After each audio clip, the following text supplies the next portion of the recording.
World News began its work with important and relevant news of the day. The return of Aviator Joe. President Biden is back after COVID, vacation and legislative victories, and so are his shades. Aviator Joe is back, just in time to take his quasi-victory lap. Forget the glowing eyes of Dark Brandon. As President Joseph R. Biden Jr. arrives back in Washington, D.C., to enter the White House to sign the Inflation Reduction Act of 2022, it is his Ray-Ban 3025s, the dark, wire-rimmed, teardrop-shaped sunglasses he has made his signature, that once again seem the emblem of the man. Clean toilets, inspired teachers, how India's capital is fixing its schools. The Aam Aadmi Party, which rose to power in New Delhi, is overhauling an education system that serves as a lifeline for millions of families looking to break the cycle of poverty. Can a tennis player share his heart and courts with pickleball? Our columnist grew up playing competitive tennis on Seattle courts that are now caught in the middle of a turf war with pickleball. He took up a paddle to see what all the fuss was about. Allow me to begin with an admission. I haven't exactly been a fan of pickleball, the sport that is sweeping America like thorny tumbleweeds blowing across the windswept plains. The Endless Fascination with Mike Tyson.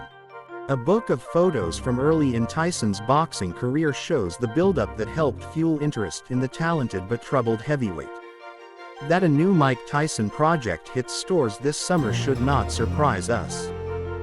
The latest, simply titled Mike Tyson, arrives September 6th and is a collection of photographs from Laurie Grinker, who followed the fighter for more than a decade, beginning in 1980.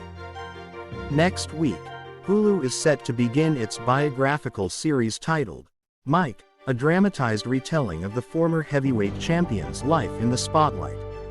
Tyson has criticized Hulu for producing the series without his consent, but Grinker's book comes from the lens of an insider. The collection includes pictures of some of Tyson's best-known moments, including when the promoter Don King lifted him in celebration after he won his first title fight in 1986 and when he took a solitary, pre-dawn run along the Atlantic City boardwalk in 1988. Explanations follow a familiar playbook. The former president and his allies have given often conflicting defenses of his retention of classified documents, without addressing why he had kept them. Washington. First he said that he was working and cooperating with government agents who he claimed had inappropriately entered his home. Then, when the government revealed that the FBI, during its search, had recovered nearly a dozen sets of documents that were marked classified, he suggested the agents had planted evidence. Prosecutors struggled to catch up to a tidal wave of pandemic fraud. Investigators say there was so much fraud in federal COVID relief programs that, even after 2 years of work and hundreds of prosecutions, they're still just getting started. In the midst of the pandemic, the government gave unemployment benefits to the incarcerated, the imaginary and the dead. It sent money to farms that turned out to be front yards.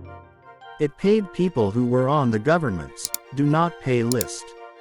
It gave loans to 342 people who said their name was N.A.